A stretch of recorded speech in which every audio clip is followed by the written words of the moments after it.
Hello, this is Danny Green, and we are so excited today to hear from Roy Hunter about spiritual hypnosis.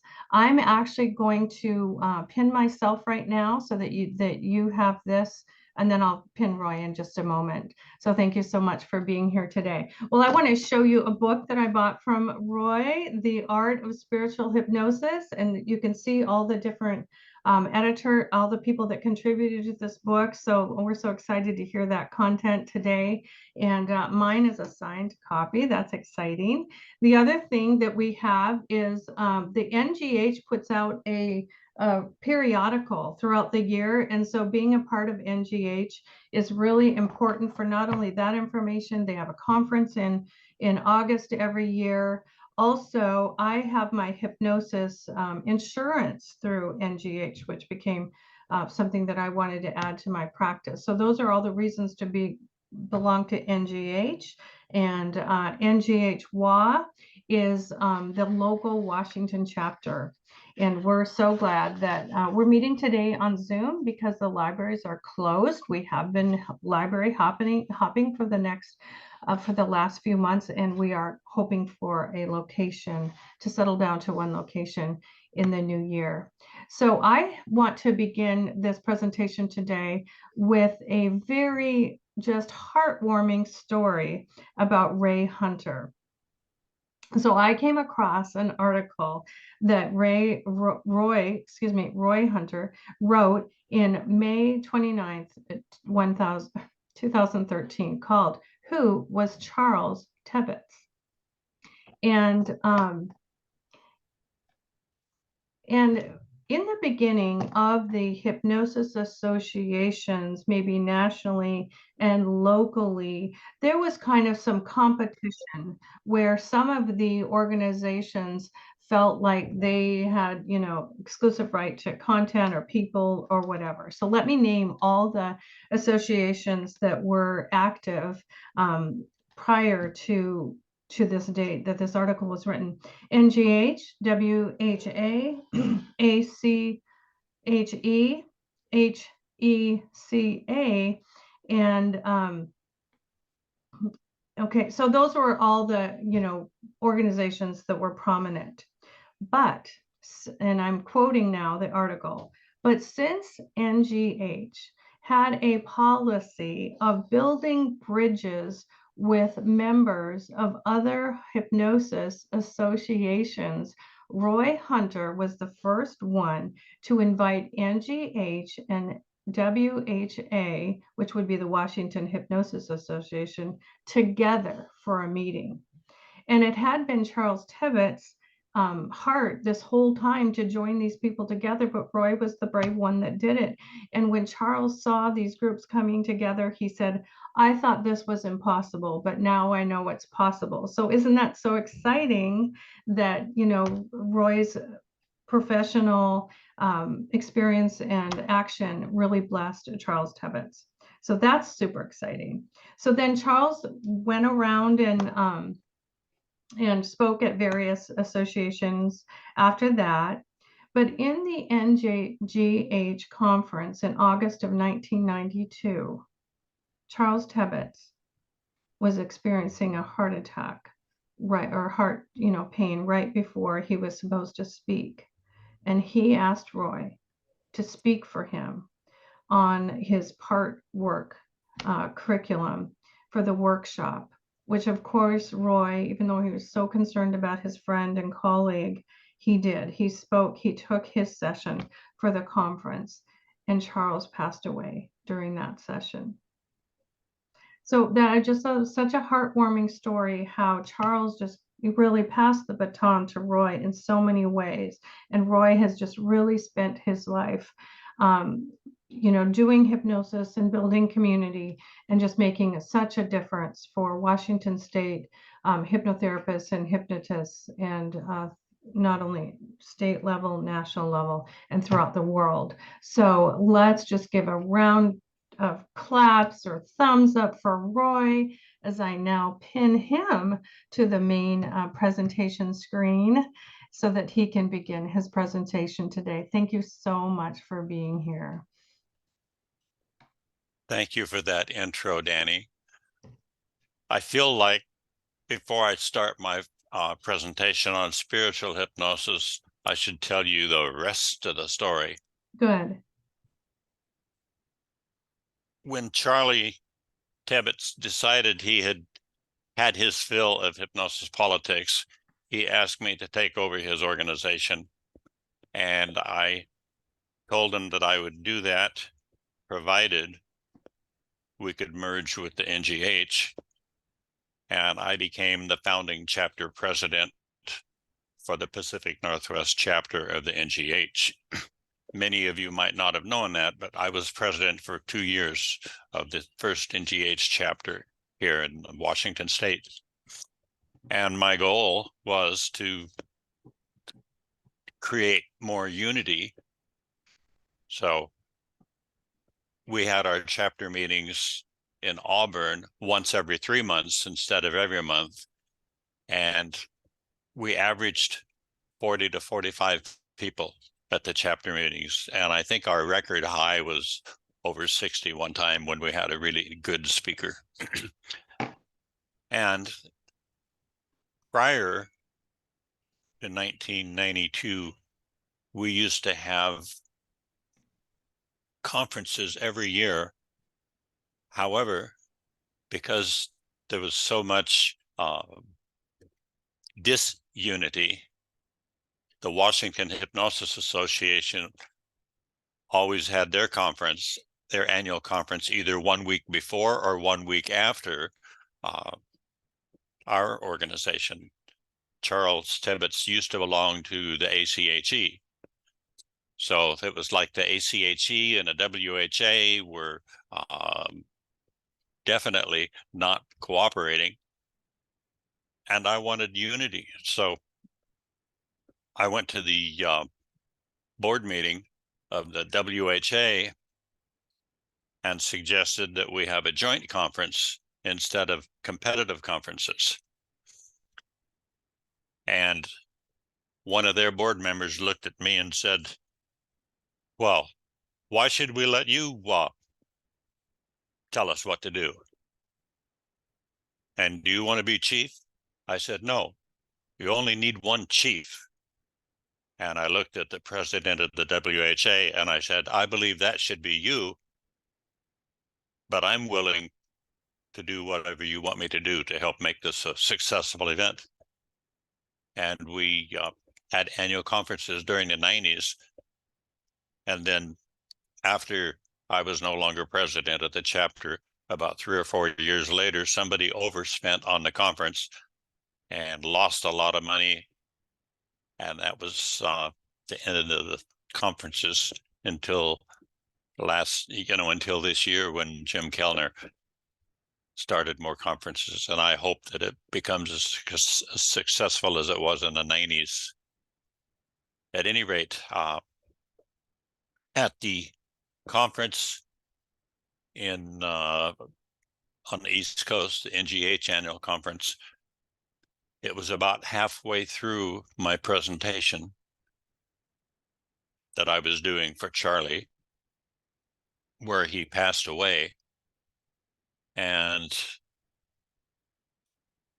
his wife was sitting in the back row. And all of a sudden, I saw her stand up and run out the door. I thought I had said something offensive or something. And about 5 minutes later, one of the executives from the NGH, I don't remember whether it was Dr. Damon or Elsom Eldridge, came in and announced to everyone in the room that Charlie had passed away. And of course, that was quite emotional to me because we were on good terms ever since I took his course in 1983. And then Joyce came to me later, Joyce Tebbets, his widow, came to me later that evening and apologized for leaving so abruptly. And of course, she was in tears, as is understandable, but she said, the reason I left is I knew my husband had passed. She said, I saw him standing behind you, putting his hand on your shoulder. And what was amazing about that is Joyce was very pragmatic, and she didn't believe in what she called metaphysical or esoteric stuff. She wasn't into the belief of ghosts or she was very pragmatic. And that just was a real surprise to me that she said she had seen her husband stand there and put his hand on my shoulder and then apparently waved and then vanished.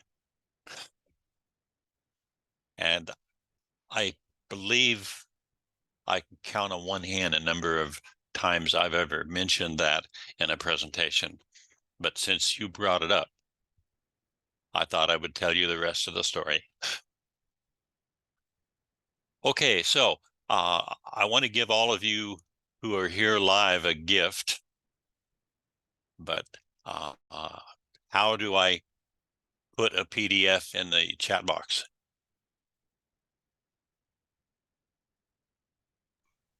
So there is a chat. Let me just close mine so that it shows I up. have my chat open, but I copied the PDF and it didn't go in.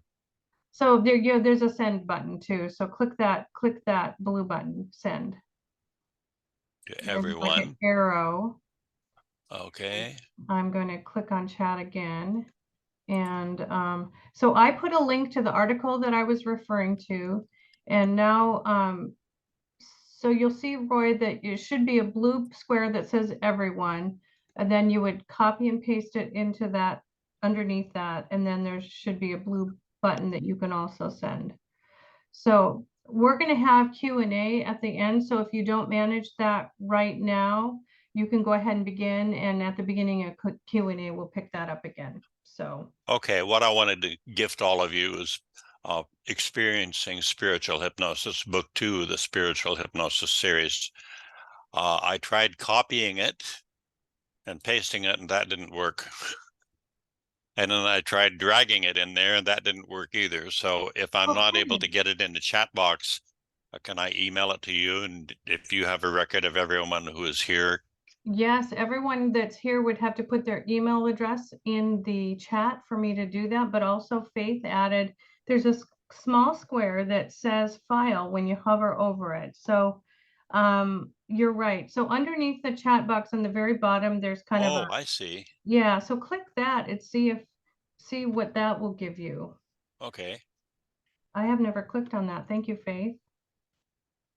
Oh, it gives you a Dropbox, Microsoft Drive, Google Drive, or Box link, or Microsoft Share. So there's some avenues of retrieving that document.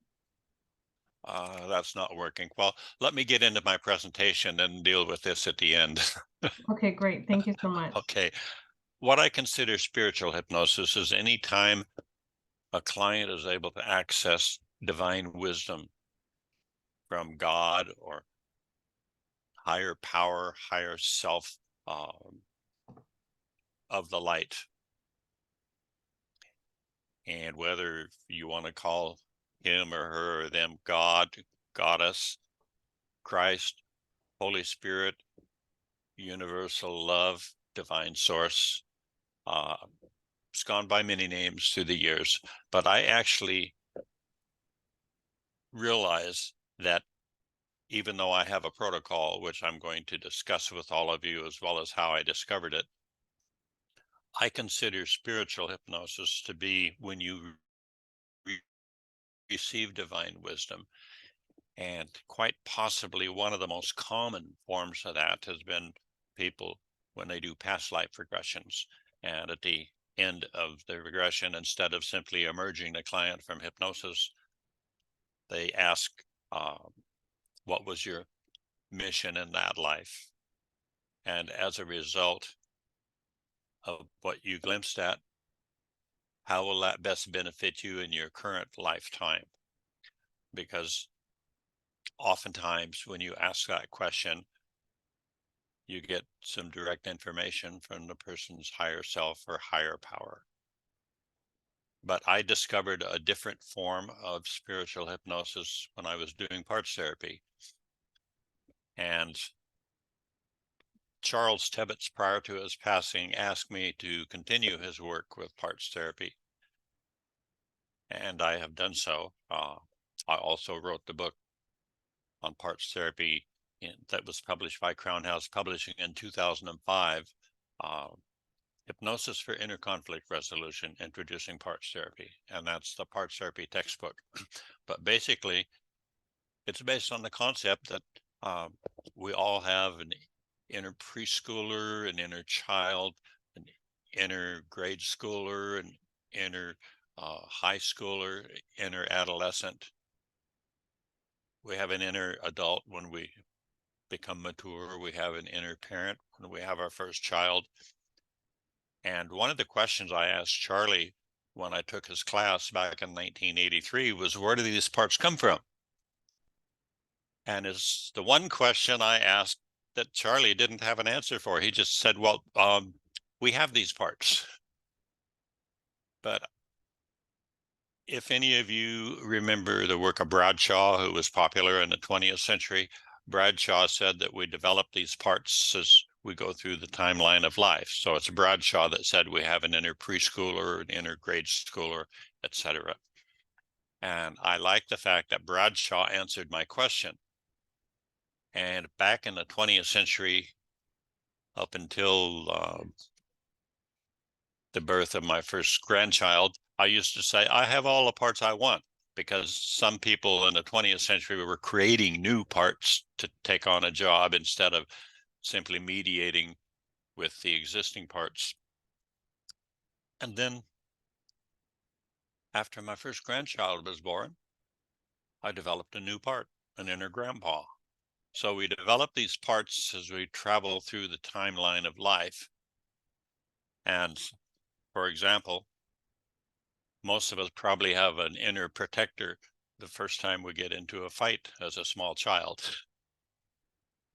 So parts therapy is very personal to me because I suffered migraine headaches from grade school all the way until I got certified in hypnotherapy. One or two in my teens and 20s, 2 or 3 a month in my 30s. And they were not very, very much fun at all. In Charlie's class, there was a classmate who suffered migraines. Charles Tibbets did parts therapy with him. And that part of him causing the headaches was doing it because he was a workaholic and he needed to slow down. So the migraines forced him to rest. So when I was on the receiving end, encouraged by his success, the lady who worked with me said to the part of me causing the migraines, what job do you do for Roy? Oh, I help him become perfect as the Father in heaven is perfect. And the name that that part took was the judge. My job is to judge him and punish him with a headache when he's not perfect. So if I got a 98% on a test at school, even though it was a solid A, I didn't know consciously why I had a headache when I got home that night. I mean, I didn't have a clue. Consciously, I never would have figured it out on my own, but through parts therapy, I was able to. But I actually had come to believe that having migraines 2 or 3 times a month was a cross I'd have to bear for the rest of my life. Turns out that one parts therapy session, when the healthy part, said to the judge, the only person who was perfect got nailed for it 2,000 years ago. Even though I was in somnambulism, I still remember the lady who was facilitating parts therapy. She couldn't help but burst out laughing. She was very involved in her church. So for some reason, it really struck her funny bone when Healthy said to the judge, the only man who was perfect got nailed for it 2,000 years ago. So then the part wanting to overcome the headaches then said, if Roy does his best, isn't that good enough? And some days his best will be better than other days based on how he feels physically and emotionally. And that was the agreement that was made. So the judge decided that it would be acceptable as long as I endeavored to be my best. So what was a negative part for over 3 decades is a very valuable part now, because that part that is the judge motivates me to make sure my books are well written before I send the draft to my publisher. So you can see, any of you who have one or more of my books, if you like what I've written, a very negative part is a very valuable part now, because that's that part of me that motivates me to put in the extra job to proof and make sure my books are easy to read. So I get concerned when I hear of somebody doing parts therapy or one of its variations and tries to get rid of a negative part instead of getting the negative part to take on a better job. So that's one of the reasons I'm so passionate about parts therapy, because since my parts therapy session back in the 80s, I can count on 3 fingers the number of migraine headaches I've had in the decades since. So if I seem to be passionate about parts therapy, I am passionate about parts therapy. Now, how does that relate to spiritual hypnosis? In the mid-80s, I was doing parts therapy for a woman who had an inner conflict with weight management. My normal modus operandi is, if a client sees me for habit control or motivation, I use what I call a benefits approach. I say in the intake, let's imagine you've been at your ideal weight for 1 year. What do you get out of it? And then I list the person's benefits, anywhere from 4 to 7 benefits. I put him or her in hypnosis and progress them forward in time and have them imagine they've been successful for 1 year, because we're all tuned into WIIFM. Those are the call letters for what's in it for me. So this lady really loved imagining her benefits. However, when she came for her 3rd session, the 2nd session, if they use food as a stress coping technique, I devote the 2nd session to teaching self-hypnosis for stress management. And she came for her 3rd session and says, I'm no longer using food as a stress coping technique, but there's a part of me that is rejecting all those good suggestions you gave me the first week.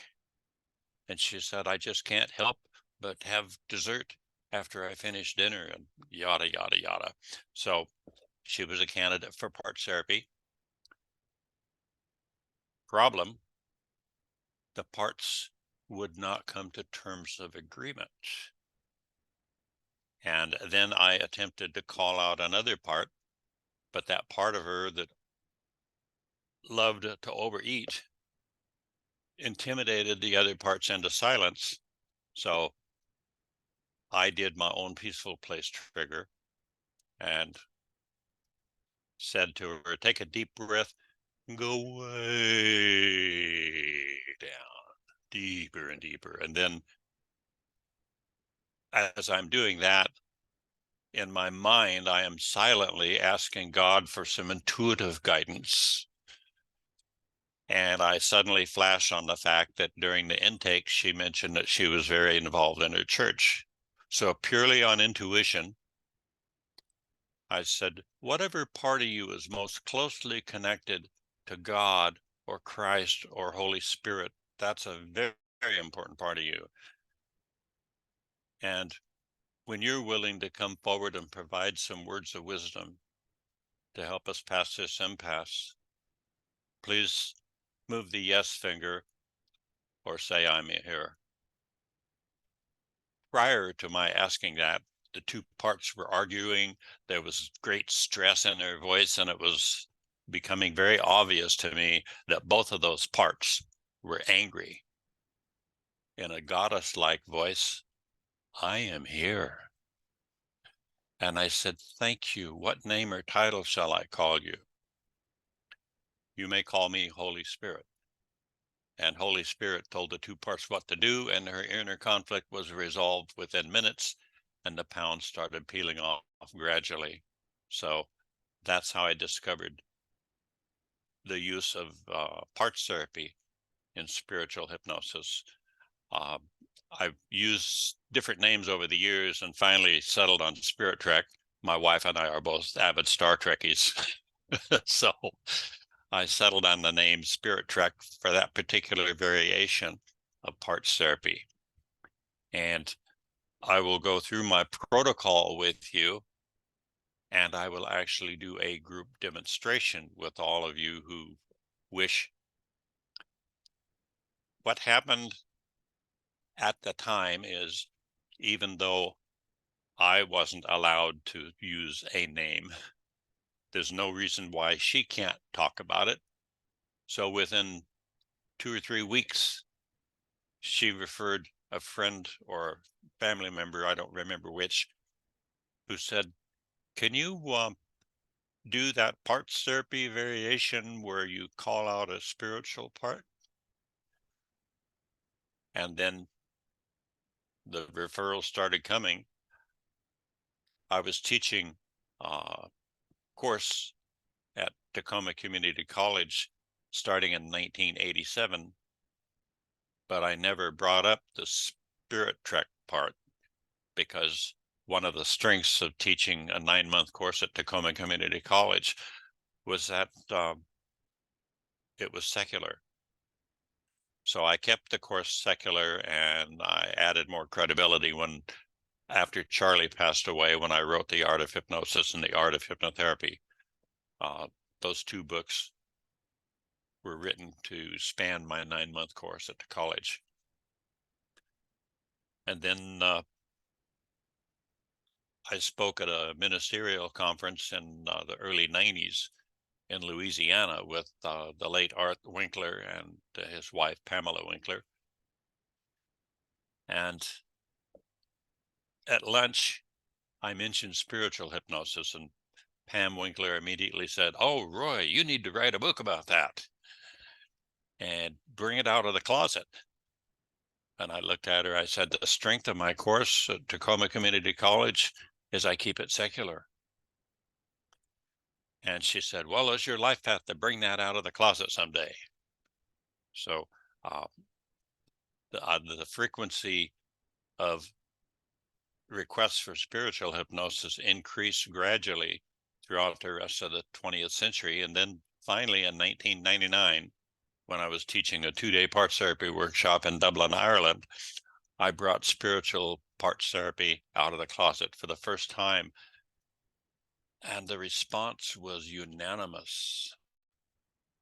That blew my socks off. So then, from then on, every time I started teaching parts therapy, when I would teach a parts therapy workshop, a 2-day workshop, the last half of the afternoon on day 2, I would give the group the option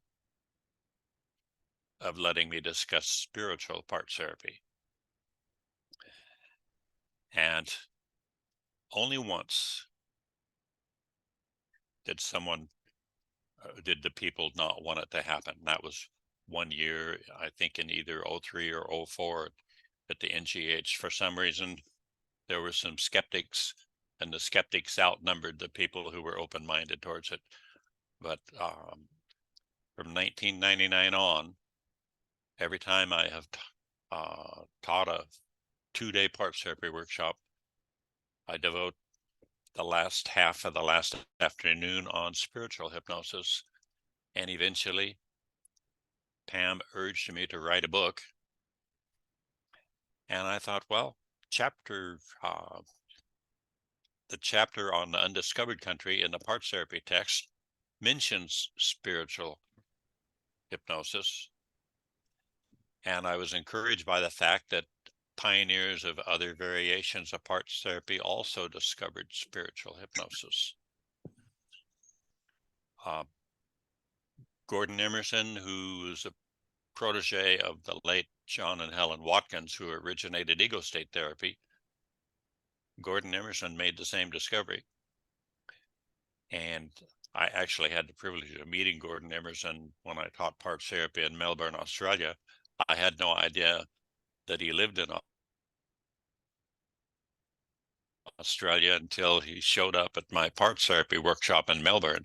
And then we became friends. So we hit it off instantly. And I was very pleased that he wrote the preface for The Art of Hypnotic Regression Therapy, a clinical guide. That was published by Crown House in 2012. And my co-author was Bruce Eimer, a licensed clinical psychologist and a fellow of ASCH, that organization that used to call us lay hypnotists.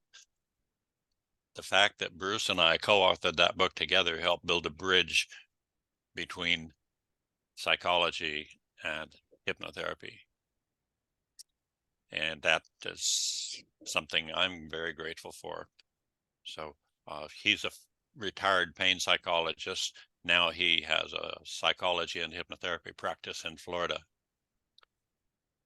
And originally we met, he showed up at the last parts therapy workshop I taught for NGH at their annual conference. And he came to my parts therapy workshop. He said he wanted to meet the author of the two books he'd been recommending for psychologists and physicians for several years. And we hit it off immediately, which makes me wonder if we have one or more past lives together. So only God knows the answer to that, but I guess I could find out sometime by having a PLR. PLR is the abbreviation for past life regression.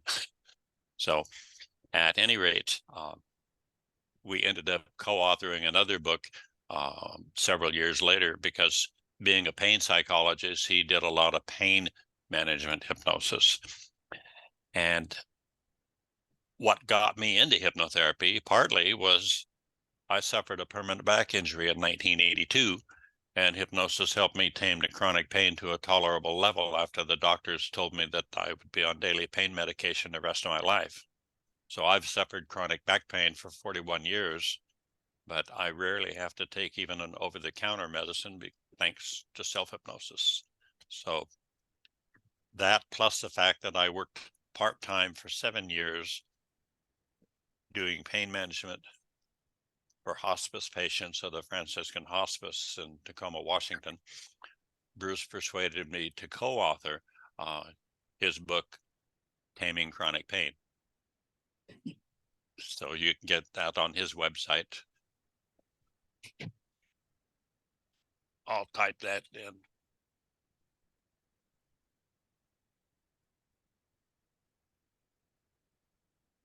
That's Bruce Eimer's website. So if you want Taming Chronic Pain, you can get that from Bruce's website. At any rate, getting back on topic, after I wrote the book on parts therapy, there was a man by the name of Dr. Edwin Yeager, who was in a psychiatry department at the University of California in San Diego School of Medicine. And he wrote a book because he was one of the pioneers of a variation of parts therapy, which he called subliminal therapy. And I didn't know about it until the end of the first decade of the 21st century, when I got an email from Crown House Publishing asking me if I would read a pre-publication manuscript. Instead of mediating, he calls out that part of the patient that has the best wisdom, knowledge, understanding, training, and experience. And he calls that part Centrum. He asks Centrum to arbitrate. So he has Centrum talk to the various parts. And when I finally had the opportunity to meet him face to face, he admitted that many of his patients told him that Centrum was higher self, or their guardian angel, or their spirit guide, or Michael the Archangel, or Christ, or Yahweh, or God, or I am. In other words, Dr. Yeager was doing spiritual hypnosis before I even got certified in 1983. So that makes him one of the pioneers of spiritual hypnosis. And then after he told me that, I looked at him, I said, well, why didn't you put that in your book on subliminal therapy? And he said, academia isn't ready for this yet. Well, that was in the early part of the second decade of this 21st century. What really thrilled me is the London College of Clinical Hypnosis, which had me do parts therapy at their campus in London in 2006, a year after the parts therapy text was published. They are the most credible hypnosis school in the world.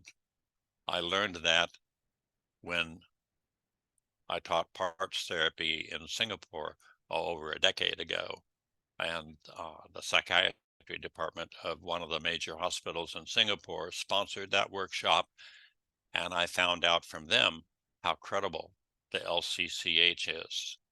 So apparently the London College of Clinical Hypnotherapy has credibility worldwide.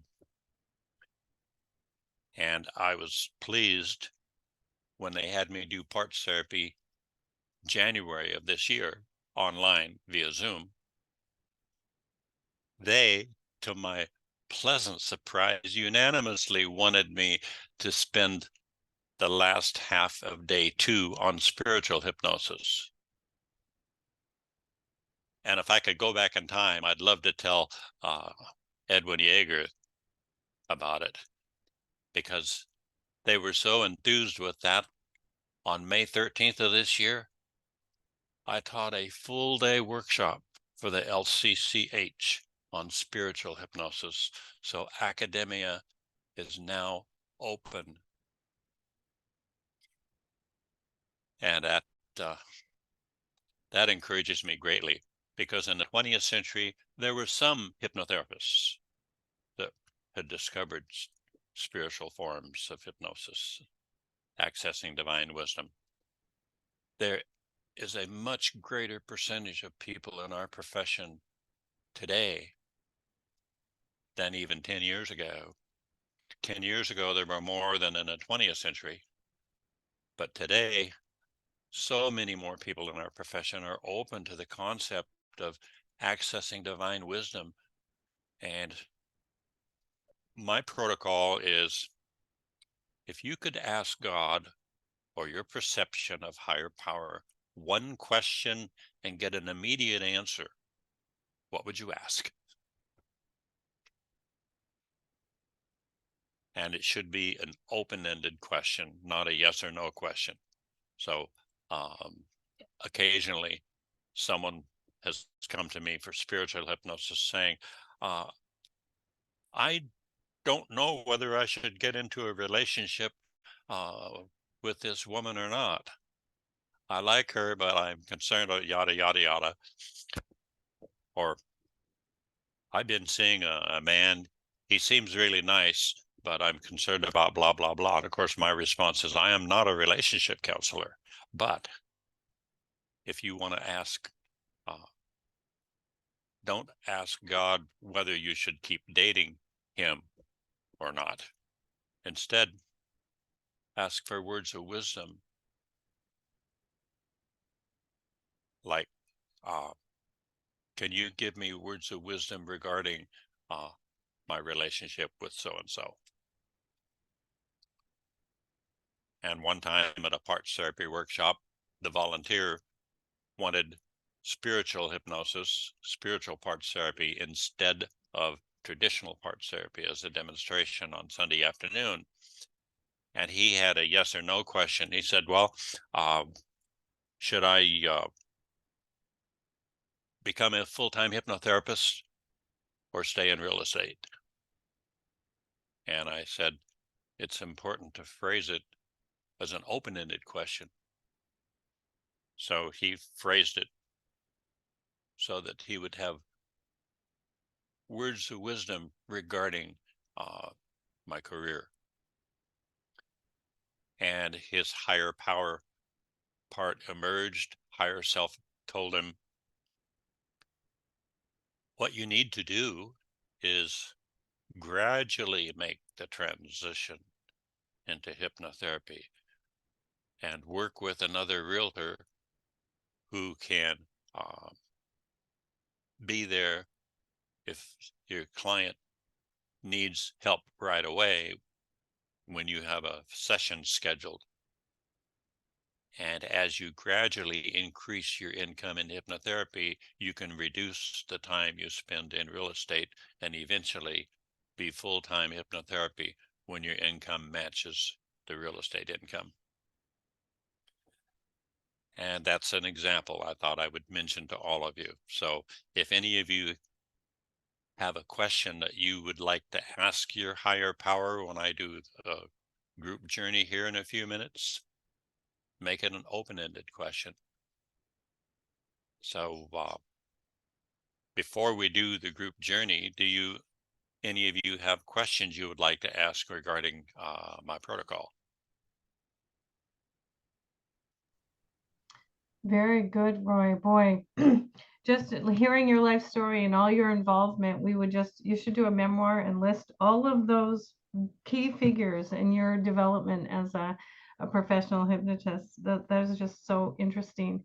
So You if you can do find have, my memoirs on my website. oh, it is. Yes, Okay, or the good. books. And that I, one's free. It's a PDF. You can download it if you like. So Yes, I checked YouTube, or excuse me, Amazon, excuse me, and you have at least 5 books on there that you could just purchase right away from Roy, and his website's right there. If you do have a question for Roy, go ahead and just unmute yourself for that one question. You can also put it in the chat so he can look at it. And so your question to our guest today would be, what do they have questions about before we go into this group time, or just about your presentation in general? Could you rephrase your question? oh, okay. Before I do, can I mention that my royalties on Amazon are pennies. So I would prefer you either buy my books from my website or from the Crown House Publishing website. Okay, very good. Well, we didn't realize that. However, the art of spiritual hypnosis is only available on Amazon Okay. because they don't let me drop ship like Crown House does. Okay, Crown House or Roy's website. Well, we want Roy to get as much money as he can from all of his hard work rather than Amazon, who makes too much money anyway. Okay, very good for that clarification. Yes. Barbara Decker has her hand up. Bring some of your books to the World Hypnosis in January. Oh, if I'm able to come, I'd like to come, but it depends on what one of my twin daughters lives in Ohio, and she's going to be out here between the end of December and the 9th of January.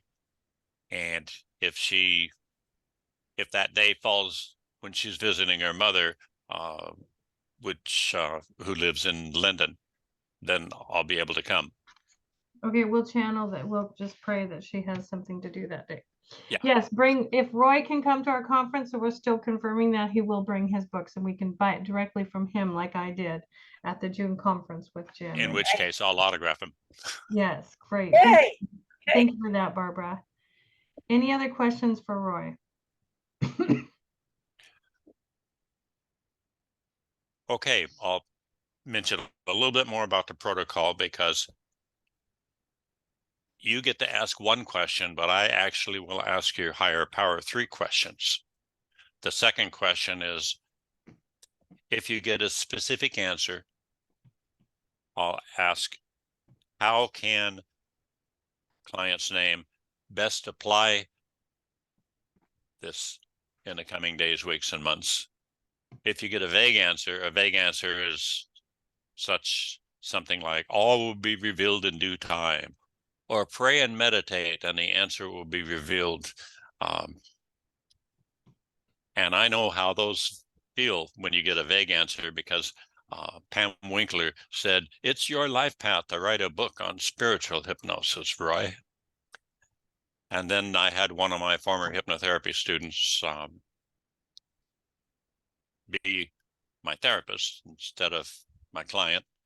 I don't mean to sound egotistical, but I've been disappointed many times on the receiving end of somebody I thought was going to be good because they were well known.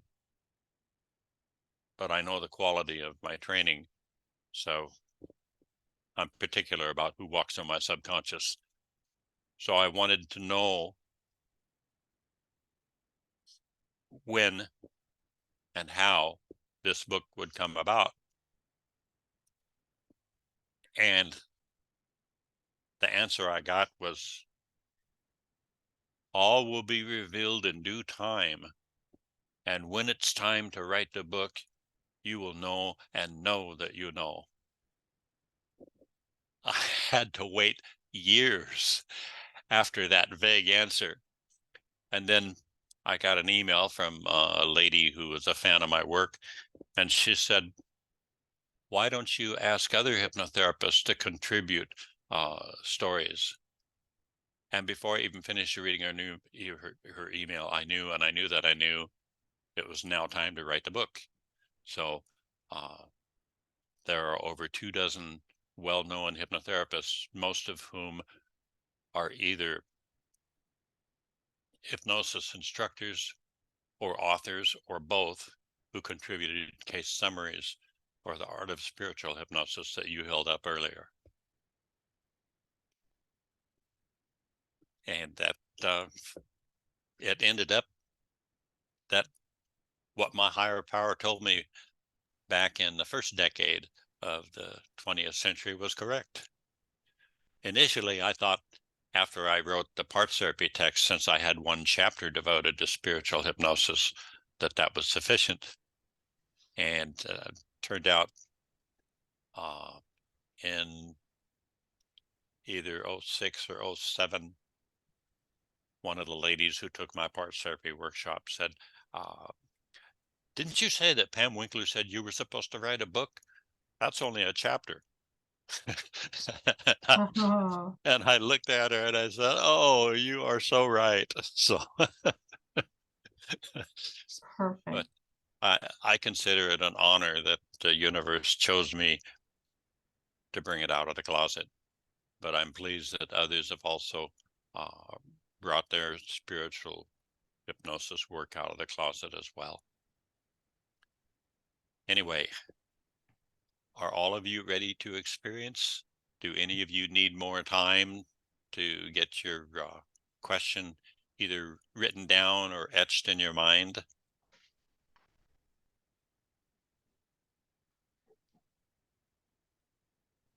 Are we ready to begin? Let me just look at the whole group here. It looks like everyone is muted and thinking deeply, and I think we're ready. Go ahead and start, Roy. Thank you so much. You're welcome. Okay, whenever you're ready to begin, close your eyes, seated, reclined, or lying down, your choice. And get very comfortable. Take a deep breath. And just imagine a very beautiful, peaceful place with sights and sounds and sensations that are calm and pleasant and peaceful. And just imagine a relaxing sensation moving into your toes, moving through your feet into your ankles. And the more you imagine it, the more real it feels. Imagine that relaxing sensation spreading up into your calves, every nerve and muscle responding to your desire to relax. And just move that relaxation up to your knees and to your thighs, gentle, soothing, comforting. And you may notice the mind can think many times faster than the spoken voice. And that's perfectly okay. So it makes no difference whether your conscious mind is listening in or drifting and wandering or doing both. Just imagine the relaxing sensation spreading through your thighs up into your hips, circling your waist. Your stomach muscles relax. Move the relaxation to your lower back and just imagine the relaxation spreading gently up through your back, into the back of your shoulders and the top of your shoulders, just as though gentle fingers are giving you a soothing back massage. And it just feels so relaxing. It's easier and easier to go deeper and deeper. Relaxed. Moving that relaxation, spreading down through your arms and elbows and right out your wrists, hands, and fingers. The more you imagine it, the more real it feels. And it makes no difference whether your conscious mind is listening in or drifting and wandering or doing both, because you can imagine that relaxation spreading through the back of your neck, your scalp, your forehead and temples relax. Your cheeks and jaw muscles relax. Every nerve and muscle relaxing completely, and it just becomes easier to go deeper and deeper as I count from 10 to 1.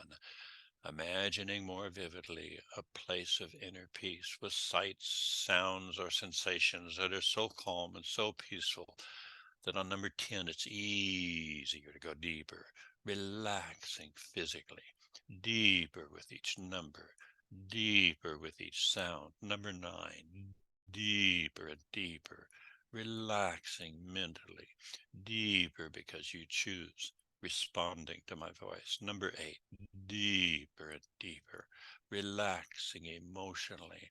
The deeper you go, the better you feel and the easier it is to enjoy going even deeper. Number 6, deeper and deeper, relaxing hypnotically, deeper because you choose responding to my voice. Number 5, deeper and deeper, relaxing completely. The deeper you go, the better you feel and the easier it is to go even deeper until you reach your ideal level of hypnosis or your perfect trance depth. Number 4, deeper and deeper, relaxing totally into the soothing tranquility of inner peace. Number 3, double the hypnosis or triple the trance, releasing, relaxing, and letting go of all of the cares of the day. This is your time to go to a very peaceful place. Number 2, much deeper, releasing all the cares of the day, relaxing into hypnosis and just letting go. And on the last number, just imagine a place that is so calm, so peaceful, so tranquil, so relaxing. Number 1, way down into the soothing tranquility of inner peace, of very deep inner peace. Imagining a place that is so calm, so peaceful, so tranquil, so relaxing that it is as though you are becoming a part of the inner peace, as though there's an inner peace physically, mentally, emotionally, spiritually. And it's so relaxing. It's easier and easier to enjoy the journey. And now you have a choice to make. You can either choose to stay in your place of inner peace, or you may imagine a spiritual place. Make your choice and be there. And imagine in whatever manner is easiest that you may access that part of you is closely connected to your perception of God or higher power. And there is a part of you that is most closely connected to your perception of God or higher power or divine source. And whatever part is most closely connected, allow access. And when access is granted, allow that part of you to come forward. It's a very important part. And allow that part to be there. Thank the part for coming forward and ask the name or title your higher power wishes to be called.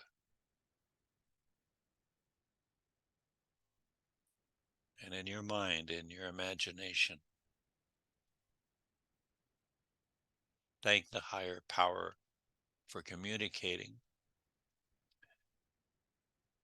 and ask the question that you wish to ask.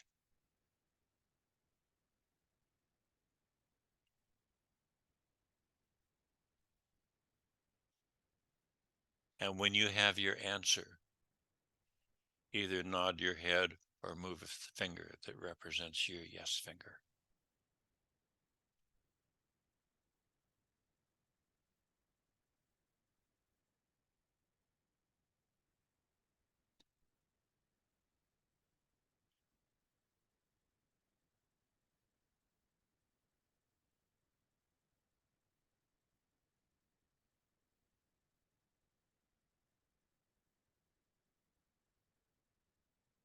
And now ask how you could best apply the words of wisdom in the days, weeks, and months, in the here and now.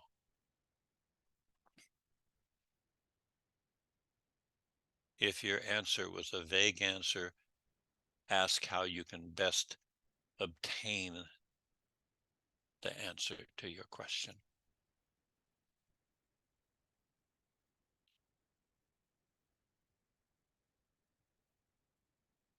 And when you have the answer to either one of those two questions, either nod your head or move a finger that you choose as your yes finger.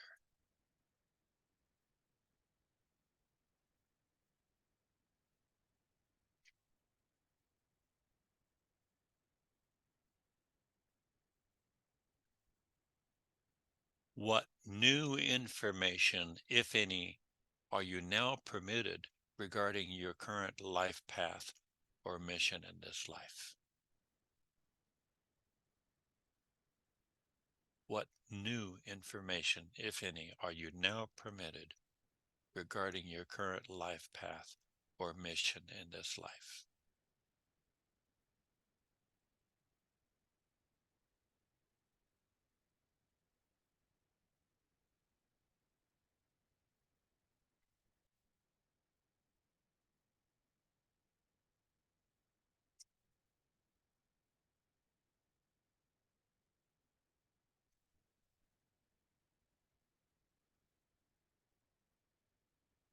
If your higher power has any additional words of love, encouragement, or wisdom, receive those words now.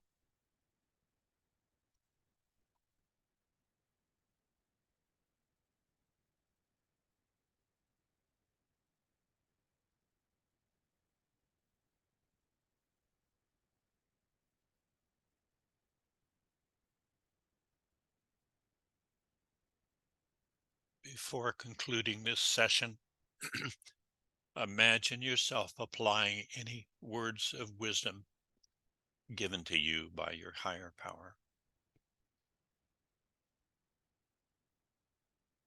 Also imagine being the best you that you can be. Being grateful that you have the power to make it so. So be it.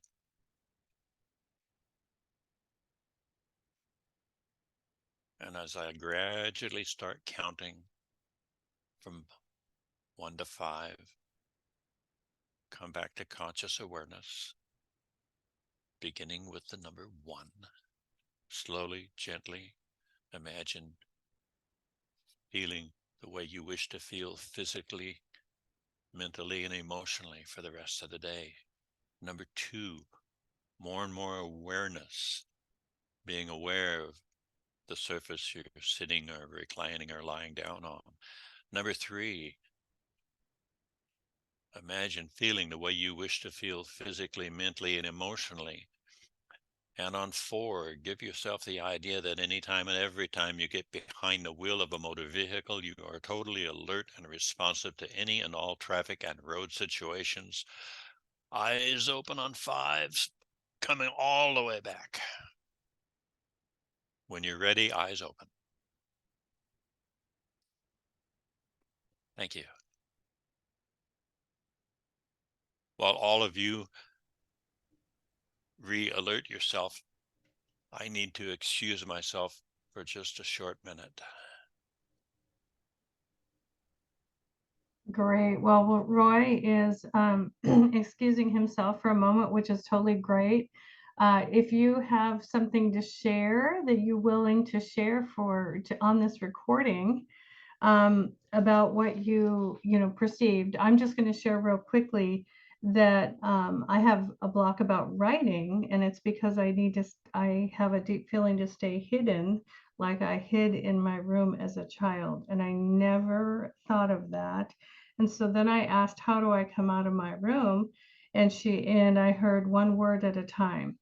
So each of the things I need to write, I have a title for. So I already have the one word, or 5 words at a time. So I just need to add to that because I have a global message. And so that was my big aha. I've never associated writing with being hidden in my room because I had a bipolar alcoholic single mom. So it was a little scary. Anyway, that was me. And I know we have so many people here that probably would like to share. Let me just take this moment. I would be amiss without mentioning that Jim Kellner and Anthony, I don't remember his last name, are coordinating a 2nd annual Pacific Northwest Hypnosis Conference on June 8th and 9th. And the 2024 website is up. It is $200 for the 2-day conference, June 8th and 9th. And so I do want to encourage you to be a part of that. It's just really going to be a 2nd annual great conference. And that's where I bought my book from Roy last year. So that's the best way to buy books from Roy, so you can pay him directly for all of his good work. All right. Thank you so much for being here. Is there anyone else while Roy is gone that would like to share just briefly in a minute or two what they perceived from their divine wisdom? And I'll probably have to unpin Roy for a moment until he comes back. Anyone else? Thank you so much for putting your email in the chat if you want the free PDF from this presentation. Do I have anyone else? All right.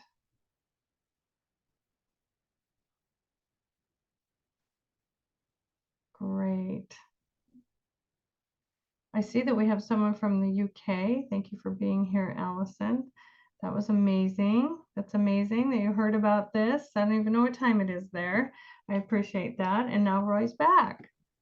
Great. Would any of you like to share your experience? I shared mine. You'll have to catch it on the recording. I don't want to repeat myself. Anyone else want to share?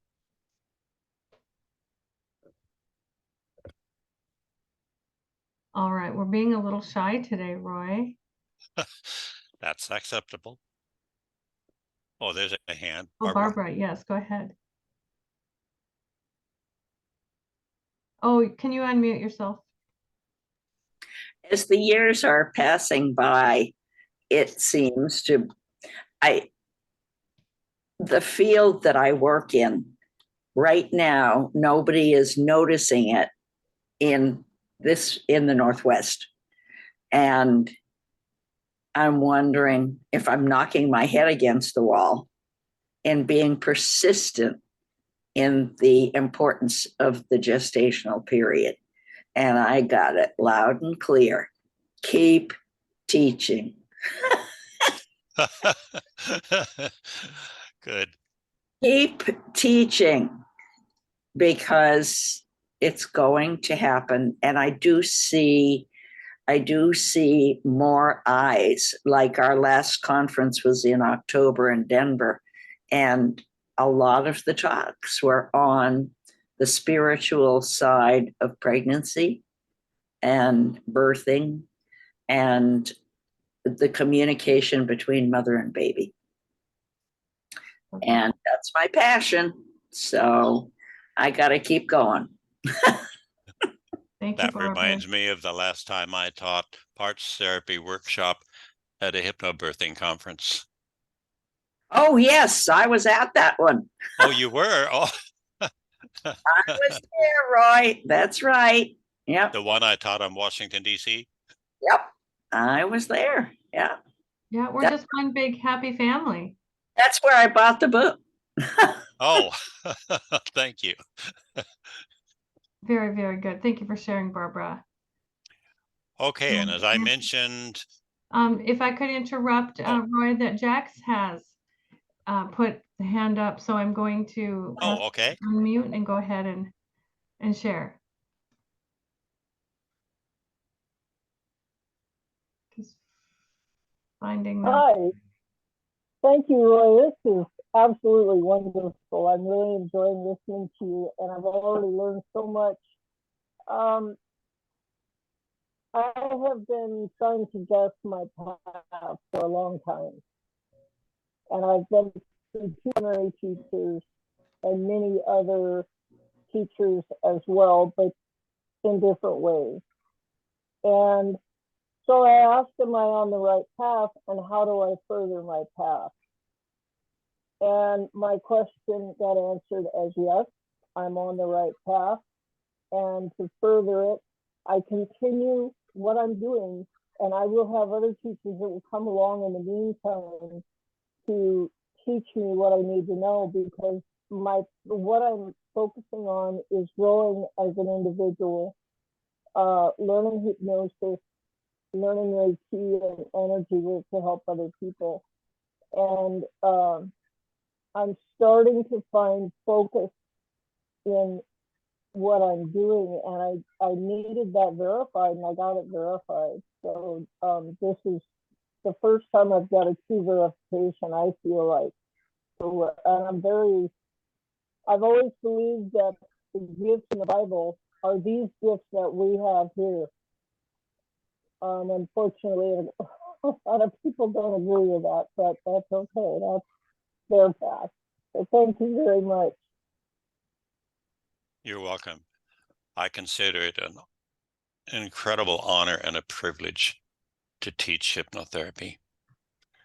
And even though I no longer teach my 9-month course, I still love teaching workshops. And I'm glad that my wife understands that. She actually wanted to do hypnotherapy after retiring from her previous job. And sadly, she got totally disabled first after falling down and having back surgery. But she has a beautiful attitude, but she took 2/3 of my hypnotherapy course before her back injury. And then after being disabled, she was diagnosed with MS several months later. And that's a very cruel disease. So she used to be able to go with me to conferences all over the world. And we had a lot of happy times together going to those conferences in Australia and London and other places. So in fact, she was with me at our very first conference together in 1992 when Charlie passed. Oh, wow. So at least she got to meet him. Mm. Yes, and I'm sure he's with us today, as with any of your other professional friends who've passed on. So, Roy, you bring so much to us. It's just such an Thank you. honor to have you here. I felt Charlie's inspiration when I was writing The Art of Hypnosis and The Art of Hypnotherapy. Great. Wow. Barbara asked, when is your next parts therapy workshop? Do you have one on this calendar? There was supposed to be one this month, but the man who was going to host it for me has put it off. And I'm disappointed that that happened. So hopefully we'll get it rescheduled for late January or sometime in February. And where, without saying too much, where was that going to be? Local or? It was going to be on Zoom. Okay, Oh, wow. That, Yeah. great. Well, Roy, if you let me know about that, we'll be sure to let our organization know. Oh, thank you, Danny. I greatly Yeah. appreciate that. Yeah, absolutely. Absolutely. We'll put that in the newsletter link. Anyone can receive the NJH1 newsletter. Anyone. So be sure to put your email in the chat for that information. And I am not really good at marketing, so I'm always willing to pay half to the person who promotes it and markets it and hosts it. So in case any of you viewing this are interested in hosting either a 2-day workshop on parts therapy or a 2-day workshop on regression therapy or a 1-day workshop on spiritual hypnosis, contact me. I'll put my email here. Oops, I guess I better get the cursor in there. And have you been asked to present before the June 8th and 9th conference? Have Jim and Anthony figured that out? Well, I have, Because you did last year, right? yes. Yes. And Jim said he'd be happy to have me speak again, but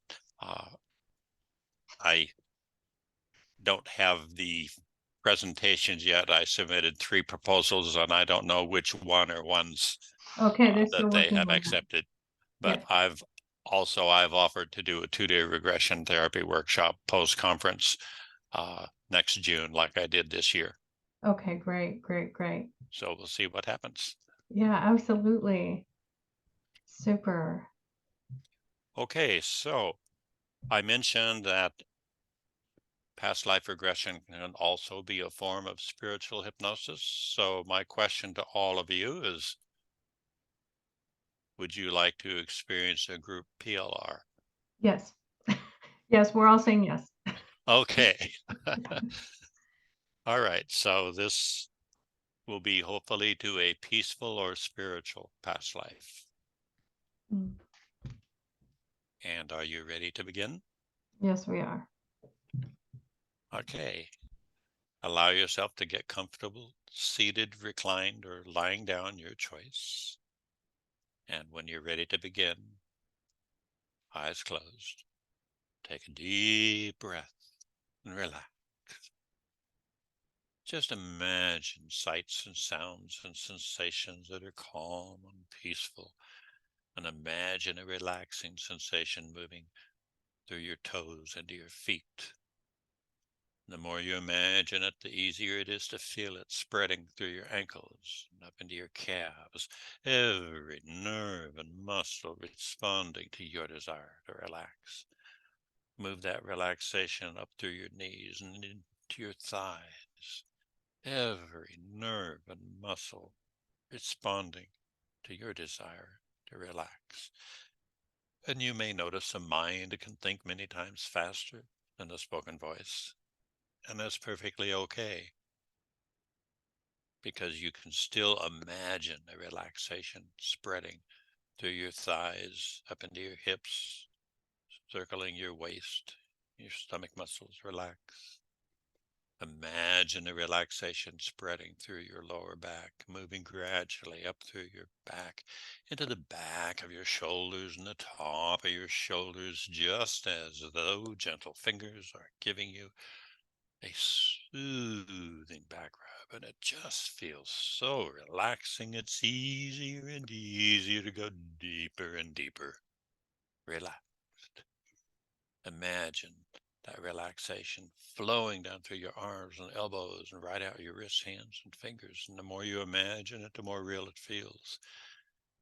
And it makes no difference whether your conscious mind is listening in or drifting and wandering or doing both. By you simply imagining the relaxation, it can become more and more real with each breath you take and every sound you hear, especially the sound of my voice. Imagine the relaxation spreading through the back of your neck, your scalp, your forehead and temples relax, your cheeks and jaw muscles relax, every nerve and muscle relaxing completely, and it just feels so relaxing. It's easier to go deeper as I count from 10 to 1. Beginning with number 10. Imagine the relaxation becoming so real that it's easier and easier, going deeper and deeper. Number 9, deeper and deeper, relaxing physically, deeper with each number, deeper with each sound. Number 8, deeper and deeper, relaxing mentally, deeper because you choose, responding to my voice. Number 7, deeper and deeper, relaxing emotionally. The deeper you go, the better you feel, and the easier it is to enjoy going even deeper. Number 6, deeper and deeper, relaxing hypnotically, deeper because you choose, responding to my voice. Number 5, deeper and deeper, relaxing completely, releasing all the cares of the day and relaxing into hypnosis. Number 4, much deeper, releasing, relaxing, and letting go into the soothing tranquility of inner peace. Number 3, double the hypnosis or triple the trance, releasing, relaxing, letting go. Even deeper on number 2, imagining a place that is so calm, so peaceful, so tranquil, so serene, and so relaxing. It's easier and easier to go deeper and deeper on 1, way down into the soothing tranquility of inner peace, of very deep hypnotic peace. Remembering that in your imagination you have total power and total freedom to be anywhere you wish to be. So imagine a place that is so calm and so peaceful and so tranquil that it is as though you are becoming a part of the inner peace, into the soothing tranquility of a place that is so calm and peaceful and sacred that it's easy to just imagine that you are there. Enjoy your inner peace. And now, if you wish,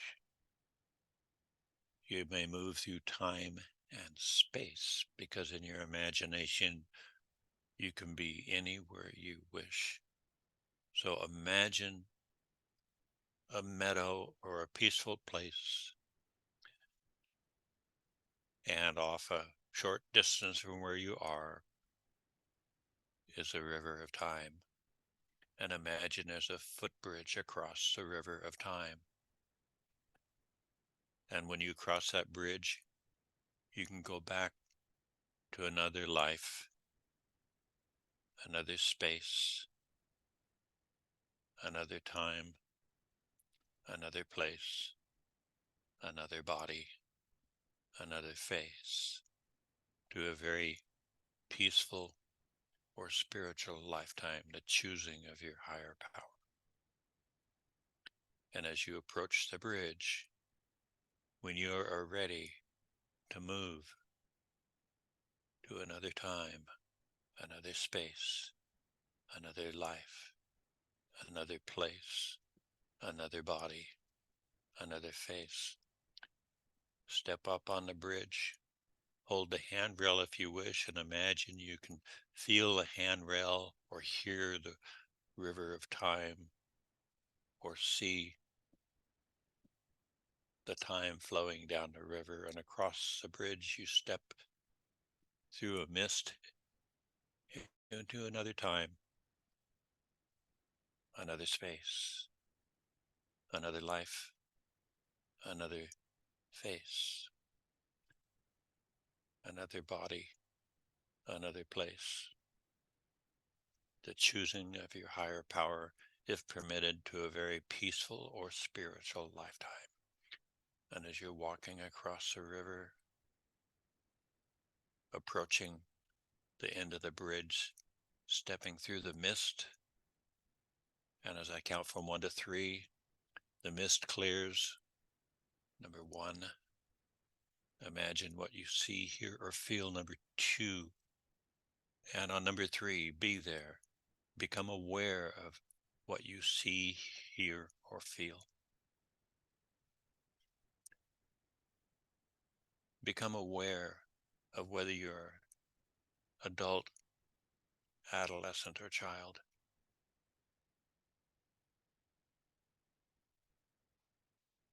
Become aware of how you are addressed.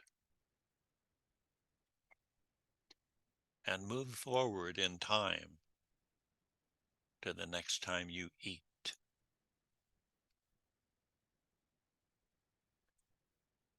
What do you eat?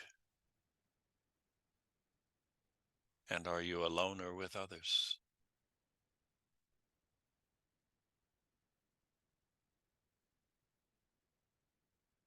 Move forward in time to the next time you sleep. What surface do you sleep on? Move forward in time to when you awaken. How do you awaken? Now, what is the first thing you do after you awaken?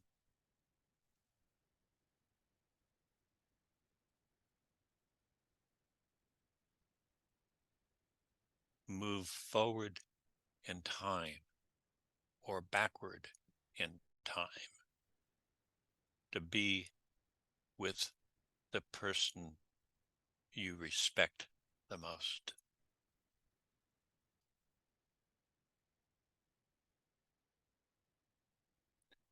What is it that makes you respect that person?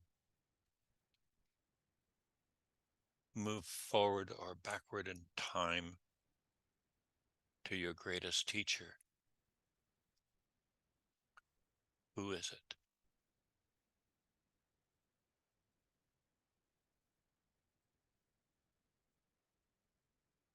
And now move either forward or backward in time to be with the person you love the most in that life.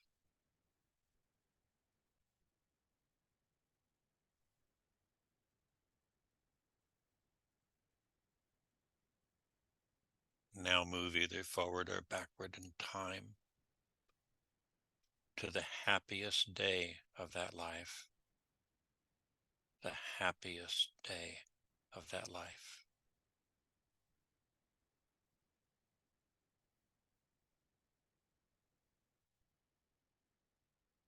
Become aware, if permitted, of the approximate time period or century or year.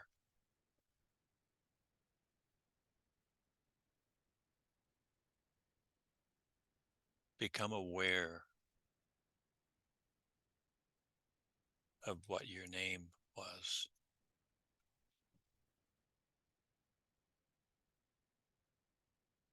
Become aware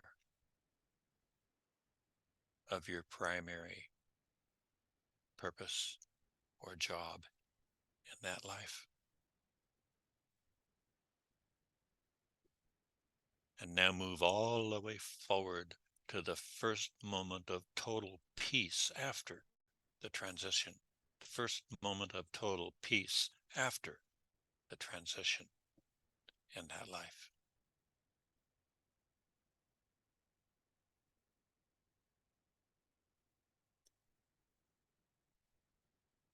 Allow your higher power to reveal to you what your primary purpose or mission was in that lifetime.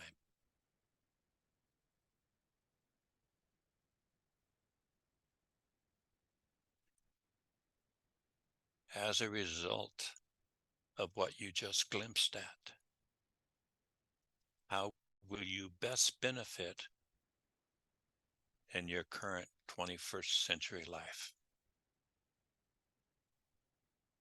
As a result of what you glimpsed at, how will you best benefit in your current lifetime?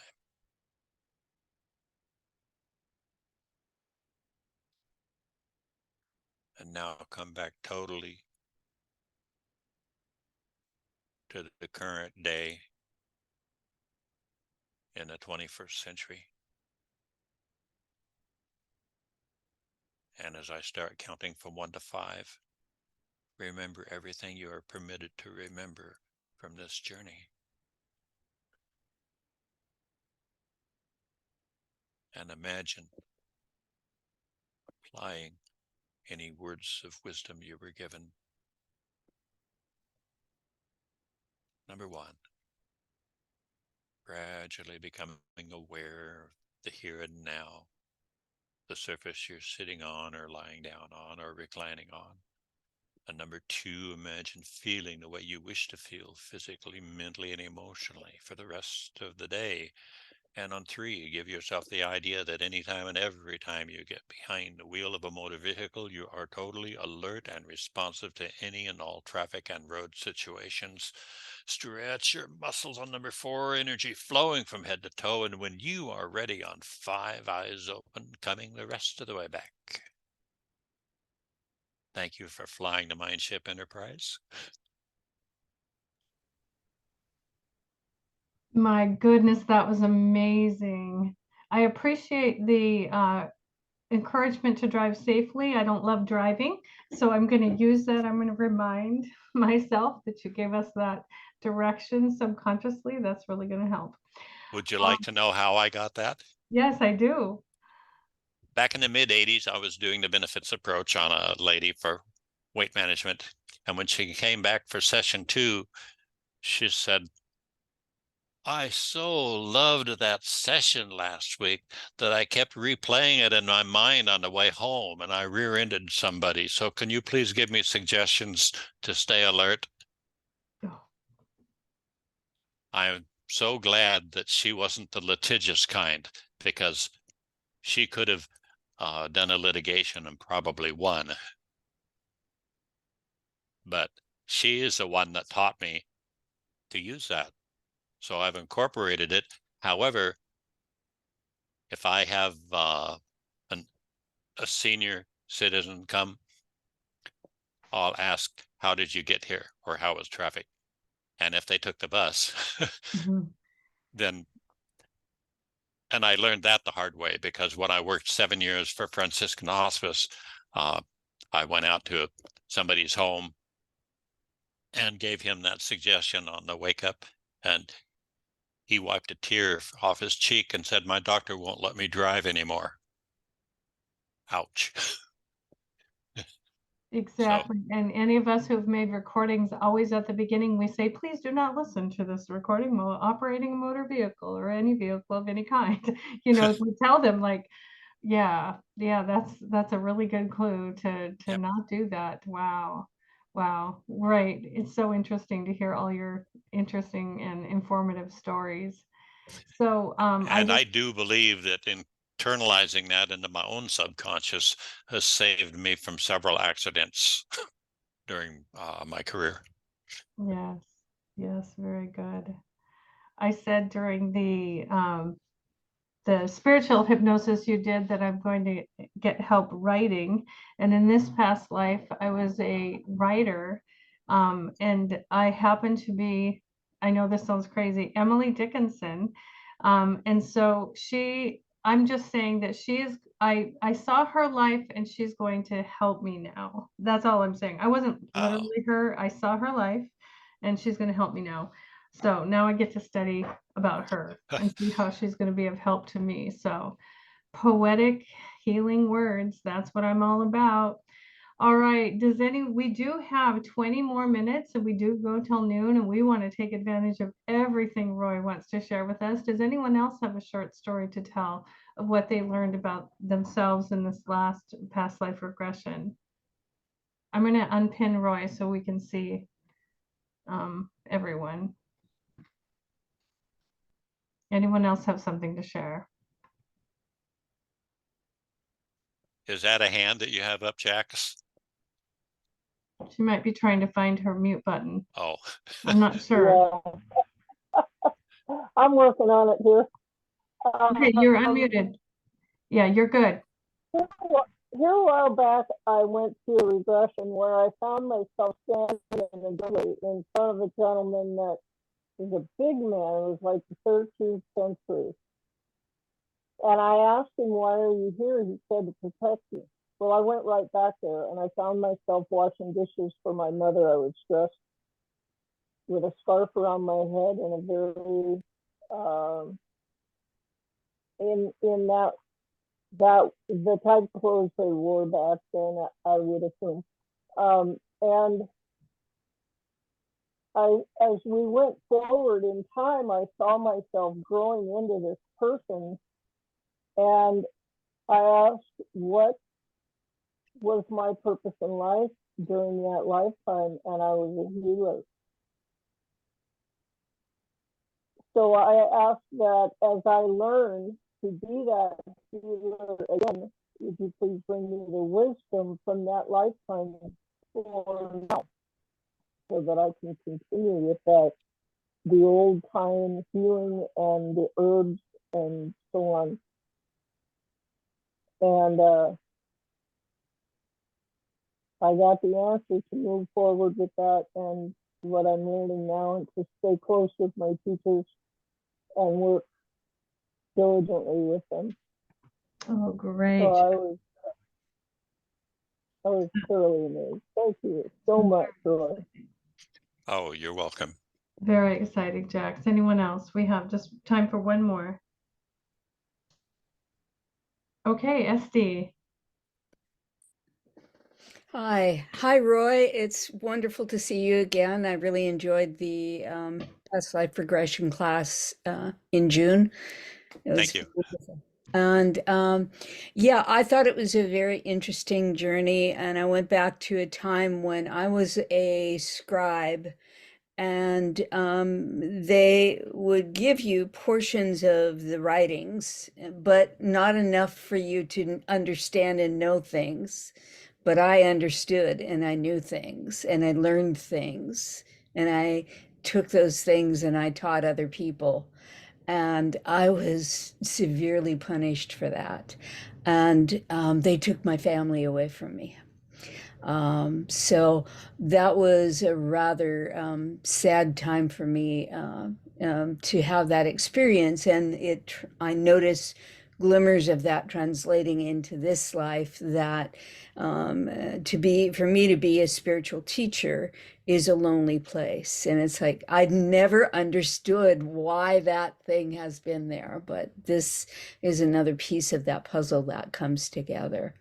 As I look at it, I wonder if someone had mentioned to me when I showed them the book of Enoch. She said, "You were a writer. You were one of the people that put this book out. No wonder no wonder you have a copy of it." And I'm wondering too. I didn't really piece that together during the exercise, but I'm wondering if that's perhaps the time when that happened. I talked to my higher self, and it's like, the understanding is there that that is something that happened, and it's a valuable piece of information, that to know and have that balance between what you share and what you don't share, and how you go about doing that. So the information is retained and intact, but I see a level of grace and balancing that's happening with that. So that was a wonderful exercise. Thank you. Thank you. Before I make my closing remarks, I would like to invite anyone who has questions. And before I invite questions, Ray, give my kindest regards to Joni. Thank you, Roy. People don't know who I am, but my wife and I studied under Roy, and we all worked together teaching for a considerable amount of time. And having the opportunity to sit in and listen to Roy today was something that I just had to do, because I haven't seen him in a long time, and we taught together for a long time. Teach long and prosper. Oh, great. Great. Thank you, Ray, for being here. Also, I would like to offer a free copy of history for those of you who shared your stories from either the past life regression or the spiritual hypnosis session. So if you will email me, roy@royhunter.com, and it's in the chat box, I'll send you a link so you can watch a piece of history. Charles Tebbetts doing parts therapy. And if any of you have the Art of Hypnotherapy,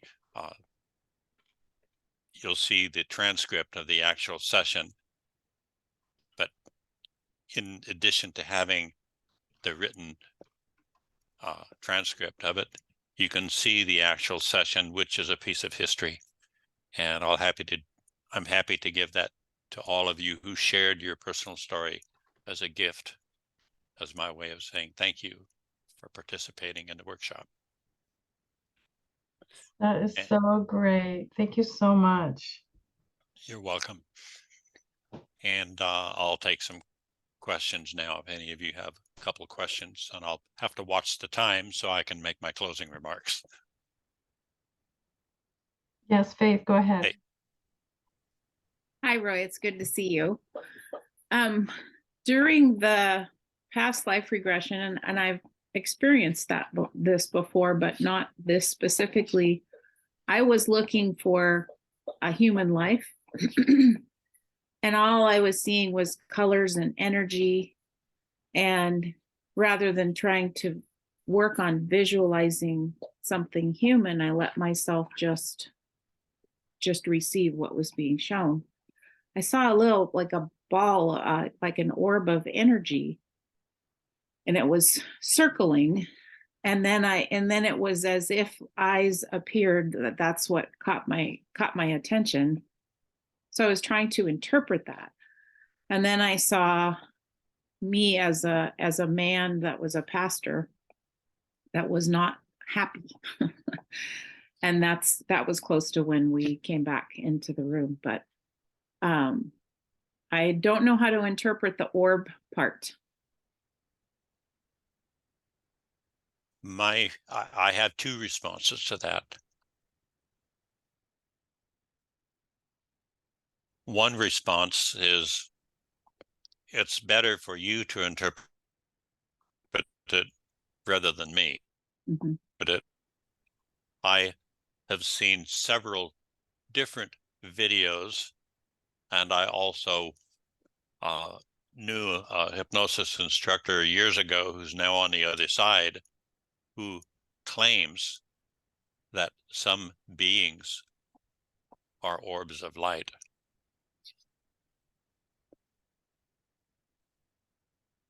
So shine my light, I guess, huh? It's interpretation. I would like to guess, but it would Yeah. only be a guess if I Yeah. told you what it means. But Thank you. my suggestion would be that you pray and meditate on it, and Yeah. maybe you'll get more meaning from it. Okay. Well, and I've had that color experience too before, and I was told that's kind of a between life state. Mm. between lives I state. think that's highly probable Yeah, that's Yeah. cool too. because apparently between lives we can see all different forms of life. Yeah, Whether beautiful. they're intelligent or not, your guess is as good as mine. But one of the people that I was listening to in the past claims that those orbs are living intelligent beings in a spiritual form. Ooh. Thank you. You're welcome. Sounds like we probably need a lot more of those orbs around these days. Yeah. Maybe we can meditate Well, and just send them around. did you ever get to meet Alan Chips? His widow, Dee Chips, is still alive, but Alan Chips founded the National NATH, and I went to several other conferences, and he actually had in more than one photo that he showed me, there was an orb in the photo that you couldn't see him in the room. I mean, I couldn't see him with my naked eyes in the room, but then there was one or more orbs on several of his photos that he showed me that he took. So, Beautiful. They're and he around. claimed that they were in spirit form. Beautiful, beautiful. Well, we want to take every moment of our time with you, Roy, so you have officially like 9 more minutes to share Okay. anything. Well, let me share with you one of the reasons why I am so enthusiastic and encouraged by the increasing awareness of the spiritual aspects of hypnotherapy is because I believe it is possible before the end of this century, not only to change the whole paradigm of hypnosis by using spiritual hypnosis, but I believe it is possible that by the end of this century, we could change the whole paradigm of healthcare. Because if more people become open-minded to this, what is the potential?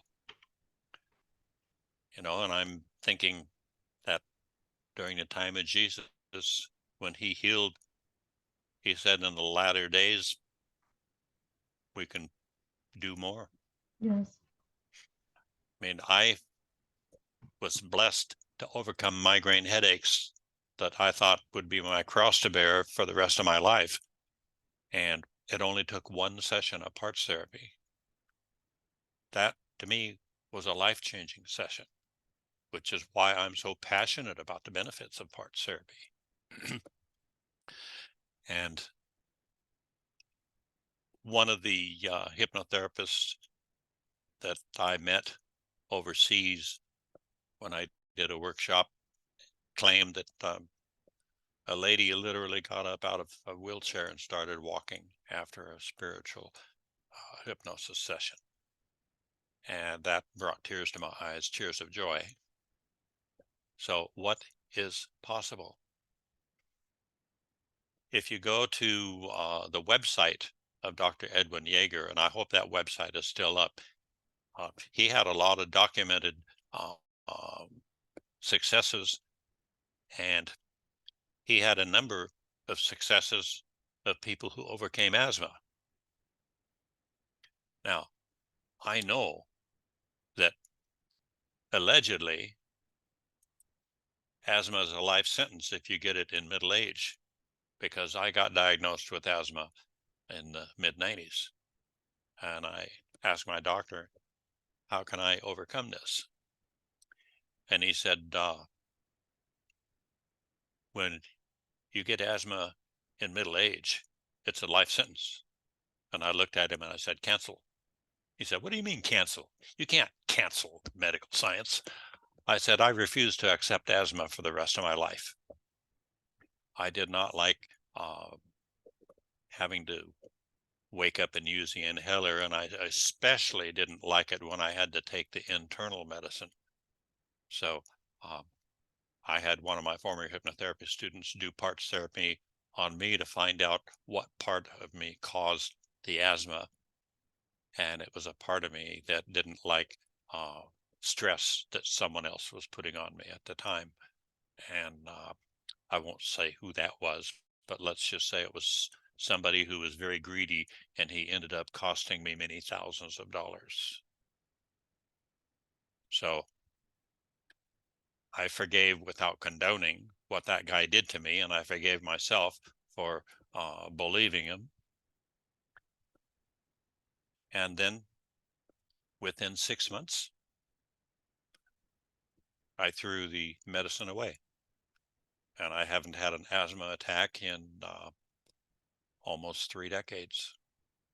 So I proved that I could cancel the diagnosis that asthma was going to be permanent.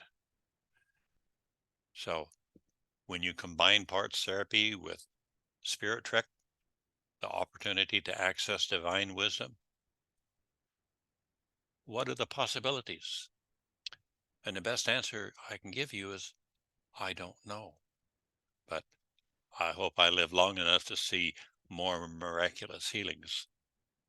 Charlie called his book Miracles on Demand because he called some of the things he did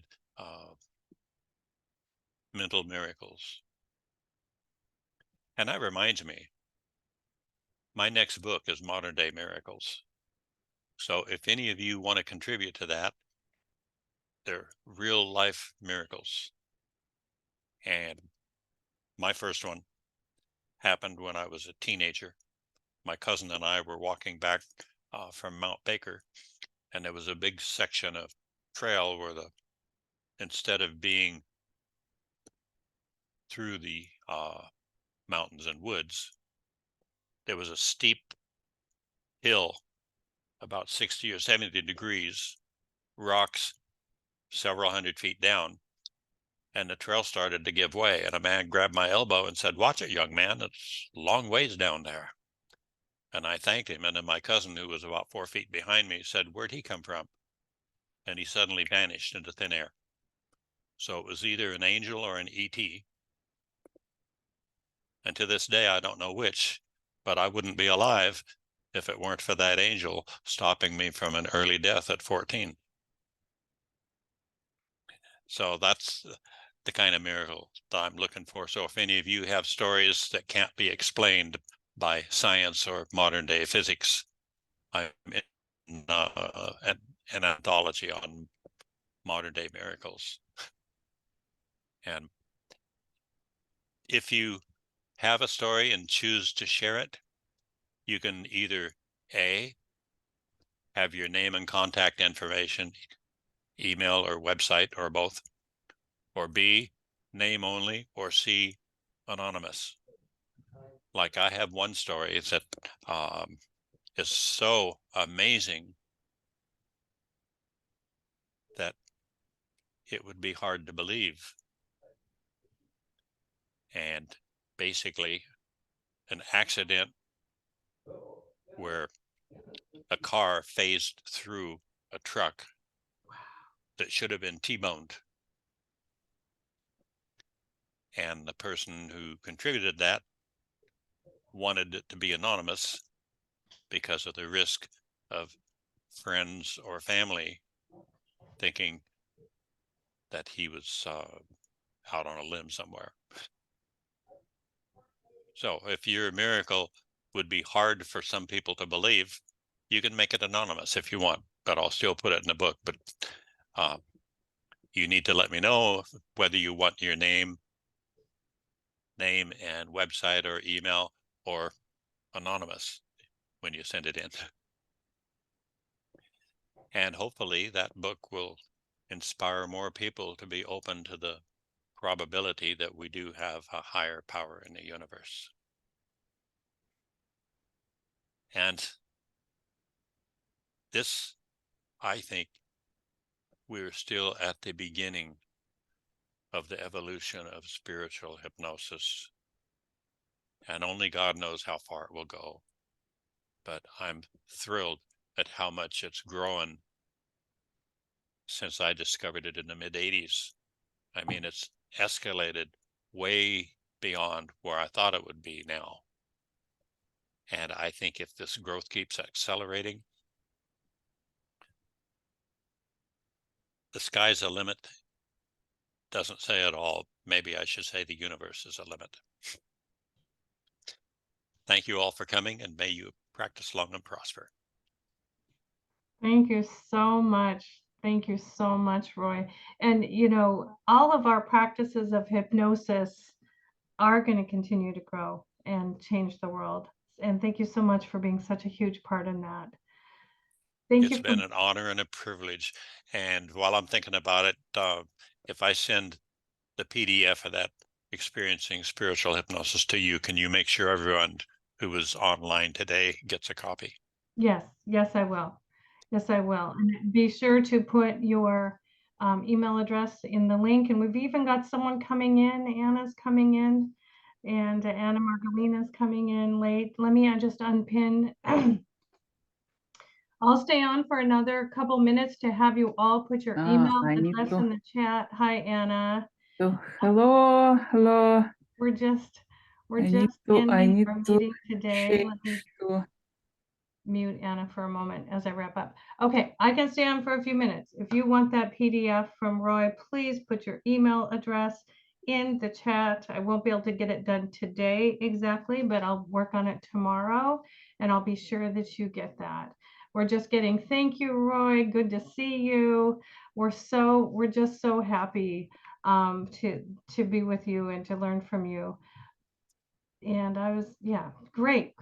Anna, thanks for joining. Just be sure to put your email in the chat. All right. If you need to go because it is noon, you're welcome to sign off. I also encouraged us to put our web addresses in the chat. If you want to stay, you can, copy the chat to your own computer using those 3 buttons on the very bottom. It says Save Chat if you want to retain anyone's email addresses or websites. But thank you so much for being here. I will say goodbye. My wife's professional caregiver is here, and I'm now needed as a caregiver. Okay. So, Thank you so much. Take care, Roy. bye-bye.